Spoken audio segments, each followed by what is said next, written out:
আজ আমাদের পুতুলের বিয়ে। আমাদের পুতুলকে কেমন লাগছে সবাই কমেন্ট করে বলো কিন্তু। দাঁড়াও দাঁড়াও, চলে যেও না, সঙ্গে আলাপ তো করে যাও। এটা কোনো বউ, এটা কোনো দাদা, এটা কোনো দাদার মেয়ে, কোনের বাড়িতে আর কেউ না। এটা বর। বরকে কেমন লাগছে সবাই কমেন্ট করে বলো কিন্তু। এটা বরের মা, আর এটা বরের বাবা। দেখুন বন্ধুরা, বিয়ের মণ্ডপটা কত সুন্দর সাজানো হয়েছে।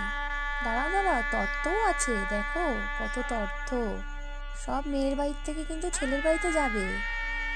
মেয়ে চলে এসেছে পান পাতা মুখে দিয়ে। মেয়ের বিয়ের আসনে প্রবেশ হয়ে গেল, এবারে শুভদৃষ্টি হবে। আমার তো সেই মজা হচ্ছে, তোমার কেমন লাগছে বন্ধুরা সবাই কমেন্ট করে বলো কিন্তু। এই দেখো দেখো, সিঁদুর দানও হয়ে গেল আবার। এইবারে আগুনে খই ফেলা হচ্ছে। বিয়ে বাড়ি বলে কথা, নাচ না হলে হয়? নাচ তো হবেই বলো বন্ধুরা। আর বাবা অত তাড়াতাড়ি চলে গেলে হবে? বিয়ের খাবারটাও তো খেয়ে যেতে হবে। বিয়েতে গেলাম, খেলাম,